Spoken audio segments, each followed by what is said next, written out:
Good afternoon, everyone. We will start the Unit 2 Volumetric Analysis, and these are the contents of the Unit 2. You will study in 5 different topics: volumetric analysis, the basic definitions and the processes, then how to calibrate the glassware's apparatus, then you will study about preparation of primary and secondary standards and standardization process, then you will study about the theory of indicators and buffers. Finally, you will study the principles of acidimetry, alkalimetry, oximetry, complexometry and precipitometry. Today we will try to cover the first two topics, possibly volumetric analysis and calibration of apparatus. Introduction. So what is meant by a volumetric analysis? It's nothing but the determination of volume of gases, liquids and solids. But when we talk about the titrations, we call that as a volumetric analysis. That is mainly because in most of the countries we accept the terms equally, okay, with the same meaning. Volumetric analysis is equal to diametric analysis. That's how we understand. But basically, volumetric analysis means it can be anything. Determination of volume of gases, liquids and solids. Okay, but in the actual case, in titrations, we try to determine the concentration of the substances in the unknown sample using standard. That's what we do in the volumetric analysis, right? So that's the basic definition. Then what happens about this technique? It's one of the oldest and most widely used technique. Very simplest one and relatively faster than the others. And when we talk about the chemical analysis, we studied about the different steps involved in chemical analysis. There, this volumetric analysis plays very important role, okay, because it's rapid, convenient, and the results are accurate, and of course they are relatively inexpensive. Okay, all you need are standard solution, unknown solution, and an indicator, and some of the glasswares. That's all.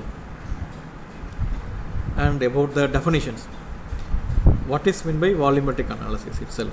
Okay, volumetric analysis is a process which involves estimation of substances in solution either by precipitation, neutralization, oxidation or reduction by titration of a standard solution. Okay, so basically we try to analyze the unknown sample. That's what we call as estimation of substance in solution.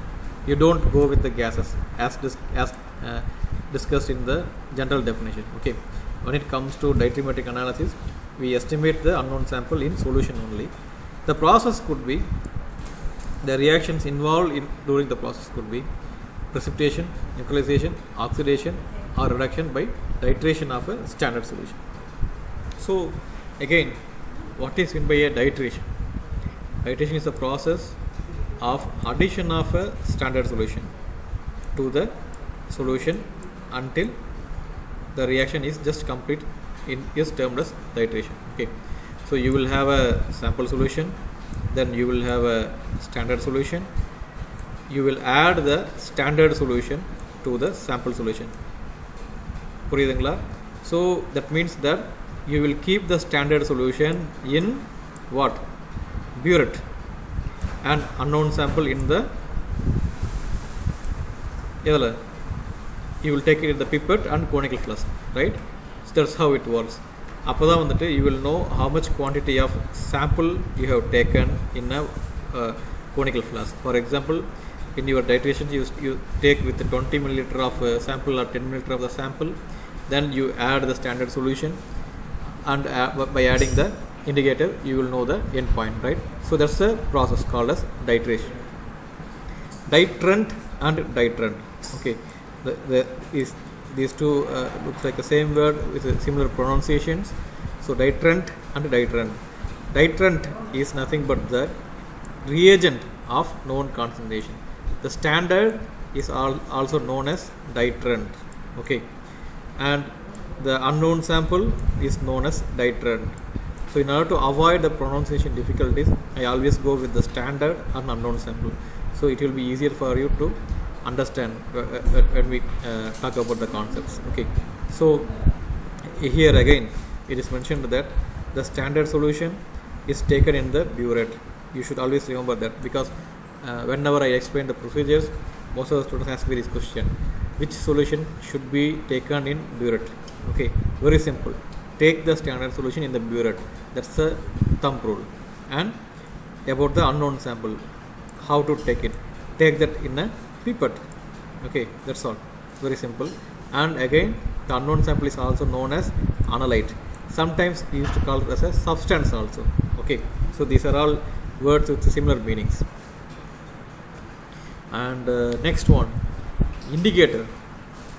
What is meant by indicator and why we need to use it? Okay, indicator is a very simple chemical solution which is added in small quantities to the titration to signal the endpoint by color change.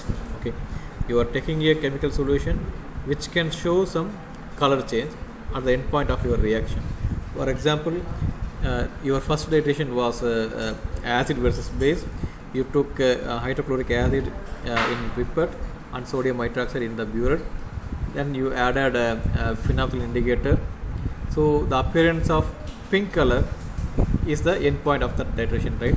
So we added very small quantities, probably 1 drop to 3 drops. Okay, because if you add more indicator, there will be influence by the indicator itself. We will study that in the later slides. Okay, and these indicators are useful to know the volume of the standard solution required to reach the endpoint. Yes, that's the purpose.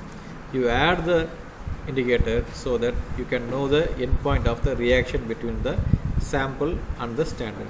Okay, and again, there are other two terms called as endpoint and equivalent point. What is the difference between these two? Endpoint is something where the color change you see. Okay, endpoint, for example, in your case, acid versus base titration, the phenolphthalein shows appearance of pink color, right? That is the endpoint. Remember that when the pink color appears, it appears only when there is slight excess quantity of the standard solution added.